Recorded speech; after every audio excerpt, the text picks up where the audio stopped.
Hey there, Kirk McDowell, contributionselling.com. Hope you're doing great. The question I'm here to answer today is how much time does sales reps spend prospecting? Excuse the grammar, but that's the actual question typed in YouTube there. So anyway, here's the question. How much time do sales reps spend prospecting? How much time do sales reps spend prospecting? Okay, so great question, and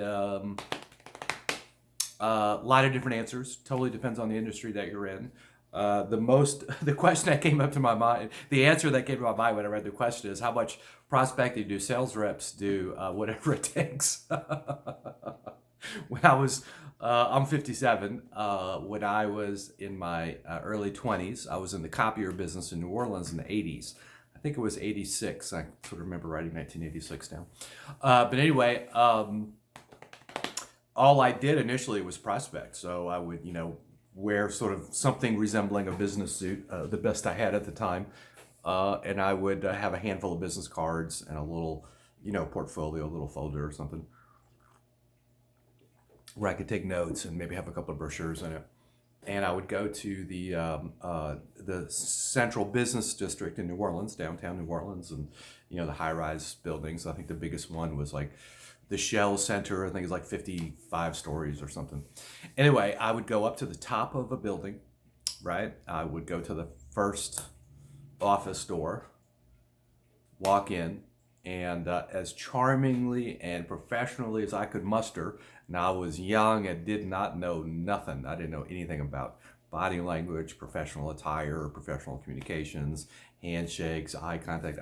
I just was completely a newbie. And my childhood did not prepare me for that in any way. That's just not the childhood that I had. Some people had childhoods where they were surrounded by business and that kind of stuff. It wasn't me. So anyway, I was like green. And so I was told to, cold call all day, prospect all day. And so I'd go to the top of a high rise, knock on the door. Well, not knock on the door. I just walk in, charming and confident. First day, I don't know what, I was just a hot mess. But anyway, I actually remember that first day. And I would go to the receptionist, and I would, again, as charming and polite, as professional and unassuming as I could muster. I would ask questions. Like first thing I was taught to do is just say, "Hey, I'm demonstrating one of our new copiers." In this case, it was a Savin V35. If you know what that is, put a comment in the description. I would love to talk about that. I'm sure nobody knows what a Savin V35 was, but in 1986, it was a big deal, at least for Savin. Anyway, Savin is a copier company. So anyway, it was a brand new copier, Savin V35, and it was a liquid toner kind of thing. And it was actually just a total disaster, but exciting at the time.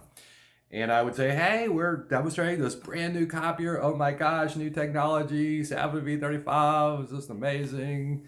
How about we just, pop by and give you a quick little look-see," right?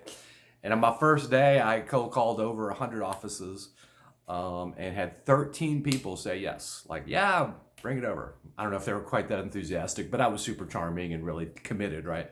I'm sure I looked very interesting. That would be interesting to see the 20-something-year-old me show up in his sort of business suit and whatever. Anyway, I'm sure it was a sight for sore eyes. Anyway, so that's one form of prospecting. Now that's ancient and probably not advisable or feasible anymore. That sort of like just hitting the streets and cold calling. Although I imagine in certain environments it's workable. But anyway, so that's one form of prospecting. That's how I learned, right? So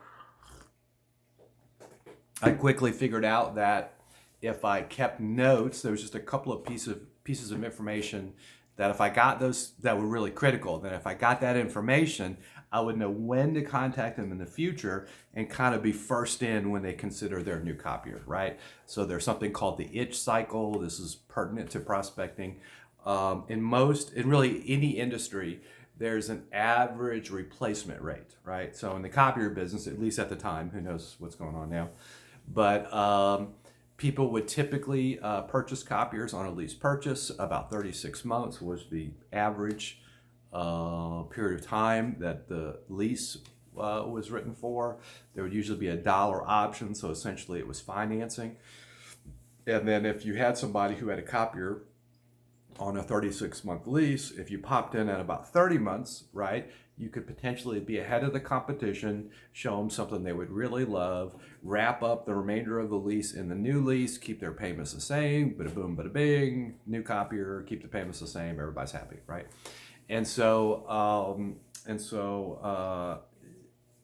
the purpose of prospecting was to get in front of as many people as possible who were interested in buying a copier, and how to do that was to correctly anticipate or get close, as close as you can, as to when people would naturally and organically start to feel the itch that need to scratch. Like, oh, this copier's not doing as well as it used to, or there's new features, or the maintenance is becoming problematic. Let's look at a new one, right? So in the copier business, that tends to happen about every 30 months on average, right? And so if I would go out and cold call on 100 businesses, and if I could get most of them a Canon 250 and a Sharp whatever 811 whatever it is, wow, I think I'm remembering all the model numbers. That's fascinating. But anyway, then you write them down. If you can get the date that it was purchased, that's really critical, right? So you have a Canon 250, excellent. It was about a year old, year and a half old. We got that in March of last year. Great, 18 months. Beautiful. It just like it's a question I came up with. I really love. I'm sure I'm not the first one to come up with it, but I was very excited about it when I discovered it.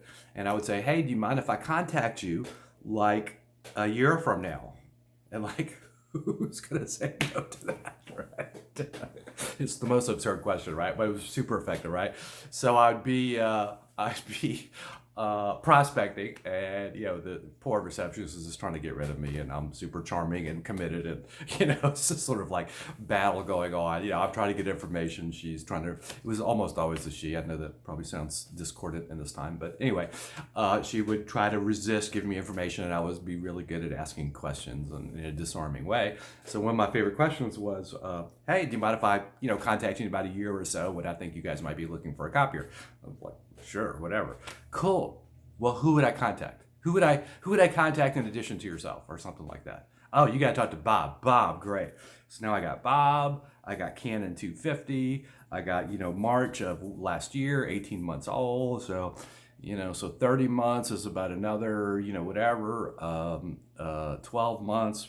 So on with such and such month of such and such year, I'm going to contact this person. Now, this was before computers. Let me just let that settle in for a minute. This was before we bought our first computer, and way before smartphones, right? So I literally had a piece of paper, and I would put that in a 36-month file, right? March of whatever. And at the beginning of that month, I would pull out this huge pile of warm leads. These are people I had talked to. These are people I knew what kind of equipment they had. I knew who the decision maker was.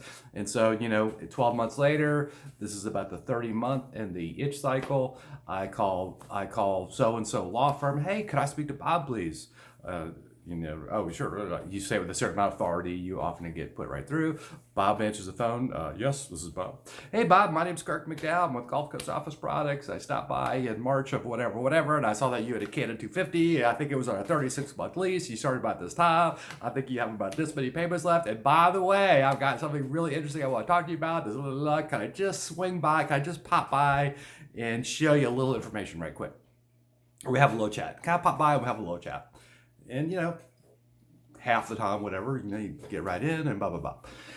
So that's prospecting, right? It's one half of it was getting a lot of information. One piece of it was getting a lot of information, all the prospecting and what kind of copier do you have, and do you own it or lease it, and who's responsible for that, right? And then the other part is disseminating the information in such a way that it's actually useful. It may not be useful today, but if you get 100 of them out, a couple of them are useful today, a couple of them are useful in a month, and 2 months, and 3 months, and so forth and so on. Because it's all on a 30-month cycle, right? So out of 100, about 3 every month, roughly, right? 3 leads every month, roughly, average, right? And you go do that every day, and all of a sudden you have you go do that every month, right? You just build up so I had, at one time, I had thousands of one-page files on companies all over New Orleans with detailed information on copier equipment, right? And I compiled the whole thing and organized in such a way that I couldn't, it didn't work like a computer. I couldn't dial up, Canon 270 and find all of those. But every month I had a handful of leads, which is what I was committed to. So that's an example of prospecting in the real world. It's kind of a dated example. Today, that's more done on social media and on the phone and direct messaging and that sort of thing. So I'd love to discuss that with you. So Kirk McDowell, Contribution Selling. I've got free training available for you, which I'd love to give you at contributionselling.com. The URL will be in the description below. Thank you so much for your time. I hope this has been valuable. If you have any questions, I would love to speak with you. Thank you.